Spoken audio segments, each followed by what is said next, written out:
So good evening, everybody. Thank you for coming to this public meeting of the Women's International League for Peace and Freedom, sponsored by the Palo Alto Peninsula branch of the Women's International League for Peace and Freedom. We were founded in 1915 in The Hague during World War I, and we've been working ever since to try to end war and bring disarmament in various methods. There is a microphone which I'm now going to pick up. Yeah. Okay, is that any better? Yes. Much. All right. This is a picture from the 1950s. These are Palo Alto children protesting about the atom bombs being tested in the atmosphere, which was bringing radioactive strontium into cow's milk. Okay, this was a WILPF campaign. Our branch has been going since 1922, working on disarmament, and so this is what we're talking to. This is our main overhead. All right. So there are two petitions being circulated. One is to the Senate and the President, asking them to sign the new UN treaty which prohibits nuclear weapons. And the other is to your legislatures, asking them to co-sponsor a very important House resolution, which you will hear about more later. So this is our agenda for tonight. Unfortunately, Marilia Kelly's car broke down in Livermore, and we were depending on her doing some general introduction, but Nori and Alan and myself and Ellen are here. Now on your chair you actually have one of the many pieces of paper which we want you to take away. There is the information on the August the 6th event at Livermore Lab. Okay, so Livermore Lab is one of the major labs in the US that designs and helps to build nuclear weapons. And every August the 6th, there is a demonstration at the gates of Livermore. And let me see if I can show you which. Okay, it's called Livermore Conversion Project. This is the piece of paper I want you to pay attention to. You need to be there at 8 a.m. and there's an exact address given here. And there are some speakers, including the very famous Daniel Ellsberg, okay, who released the Pentagon Papers many years ago. So we were expecting, so today you're going to hear from 4 experts, okay? And unfortunately, one of them is now stuck somewhere in Livermore with a broken down car. So we're going to try to represent what she would have been telling you, okay? So to do that, I'm going to close out this particular list of PowerPoint, and I'm going to bring up a website that is called nuclearbanus.org, okay? Because nuclear weapons affect such a large area when they are dropped, they don't discriminate between military personnel and civilians. And so that actually makes them illegal by United Nations law, because when you have a war, you're only supposed to fire at or drop bombs on the military personnel, not on civilians. So the fact that they obliterate many square miles all at once already makes them illegal. So we also know that the terrible effects from what goes up in the atmosphere when you have a nuclear bomb going off. You've all seen those videos of the mushroom cloud, they call it, okay? So currently there are 9 countries who own these weapons.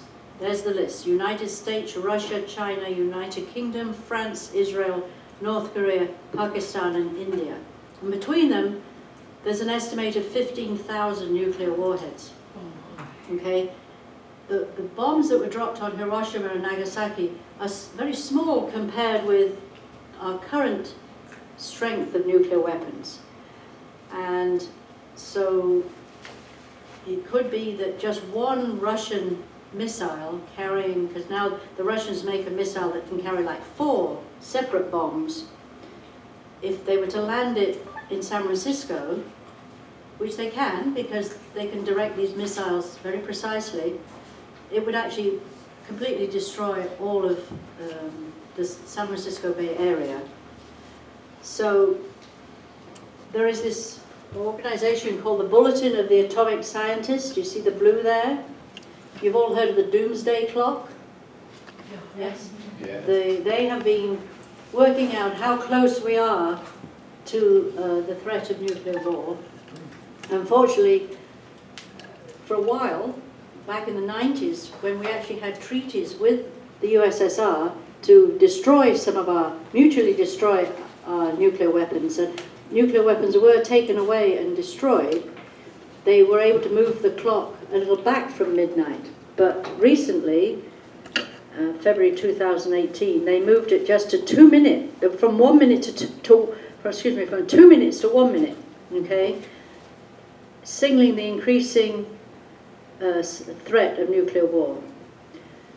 So we just spent, our 3 visitors here who will be speaking shortly, just spent 2 days speaking to 4 congressional officers in the Bay Area.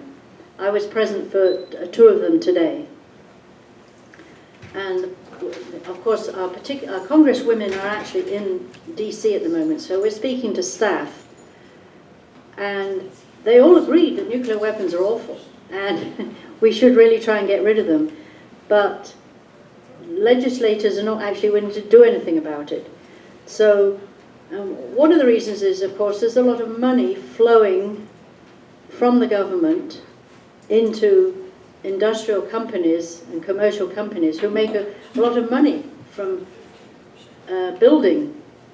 helping to build nuclear weapons, helping to design them, helping to modernize them. So you'll see there on this lower thing, $1.7 trillion to be spent over the next 30 years. This is the plan of our current president. And as you will learn later, that $1.7 trillion would actually beautifully fund the Green New Deal that the Democratic Party is suggesting we, instead of having nuclear weapons and nuclear power stations, we make renewable energy, renewable sources of energy. So what we're looking at is a new arms race, okay? It would be better that this money, because $1.7 trillion is a lot of money, be better spent on improving our education system, giving free health care to everybody and things like that. So the United Nations came together, 122 of them came together, and 2 years ago actually signed a new treaty called the Nuclear Ban Treaty, which you're going to hear more about from our other speakers.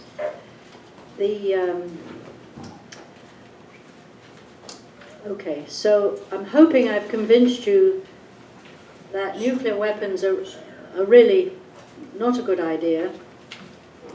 Only 2 have ever been dropped, and they killed hundreds of thousands of people in a very short time. Because we have so many weapons and Russia has so many, a tit-for-tat exchange of weapons, of actual bombs, would actually probably cause what they call a nuclear winter, which you've probably all heard of, a nuclear winter. These mushroom clouds will put so much dust into the atmosphere that sunlight won't be able to penetrate. And instead of having a warming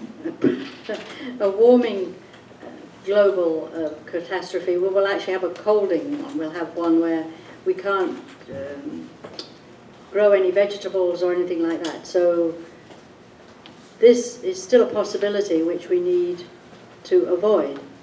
And WILPF's policy is that diplomacy and negotiation and the use of treaties is the way to settle differences and not war.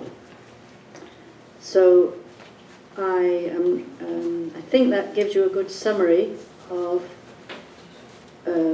why we don't like nuclear weapons. Some years ago, chemical weapons were actually made illegal by the UN. Landmines have been made illegal by the UN. And so nuclear weapons are the one thing we haven't yet made illegal. And that is part of the campaign right now, is to prohibit them and make them illegal. These, we promised you that we would give you things to do, homework, if you came to this meeting. So here you have your homework, to sign the nuclear ban petition, which are on clipboards over there. Visit that website that I've just had up, the Prof One, and there are online petitions there. And then contact your representative's local office, ask them to co-sponsor 2419, 302 and 2354. These are not actually passed yet, okay? These are sitting in various committees, waiting to move forward to be on the floor of the House. So 2354 is the Iran. Is the Iran one. So, and then when you go to town hall meetings, so Representative Eshu on this coming Monday at 7 o'clock in Mountain View is having a town hall meeting where she will be there in person. And if we could get a few of you to go to that, you have to sign up. Then you can ask those questions that are on that half sheet. So please take that half sheet with you, because it's a long time until November 2020, and you should have a lot of opportunity for bringing nuclear weapons up at town halls, candidates forums. There will be many of those, okay? And then Mayors for Peace, we've hardly mentioned it, but on the back of,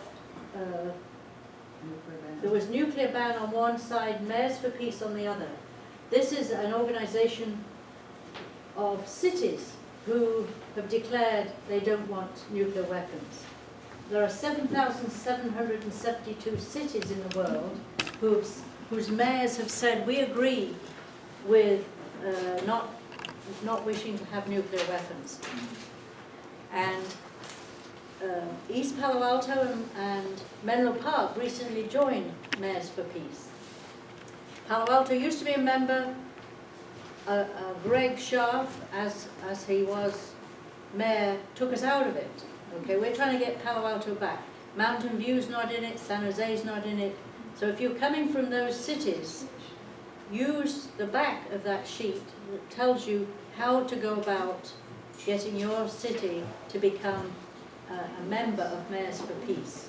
Okay, and then these are some of the websites that we've been mentioning. WILPF is not the only organization who is working on this. It is a sufficiently important action that we get rid of nuclear weapons, but there are many different organizations, some of which you've heard of: Code Pink, Veterans for Peace, World Beyond War. So if WILPF's approach doesn't appeal, you can probably find a different organization that is more appealing to you, okay? But it's really important that we keep pressing on our legislators, and wherever there's a public opinion, you can let your opinion be known that nuclear weapons are the worst danger to us. That we've had a lot of accidents, of close calls. There are books out there that tell you where, you know, the president was just a few minutes away from saying, yes, let's press the button, because some computer misunderstood. They thought, the radar thought there was bombs coming from Russia, but they weren't. It was a mistake. And, you know, the president could have pressed the button unless some... There are also normal mistakes, like somebody dropping a wrench in the silo with the missile right there. Right. And you say, you know, seconds away, well, it was seconds away with the wrench that dropped too, and Right. there are many, Many, It's- yes, and so, and you're all familiar with our current president, so the fact that he could tell us, he could say, you know, let's fire one off, you know, treating it like a golf game or something, you know, which he isn't very good at apparently. So anyway, thank you very much everybody for coming.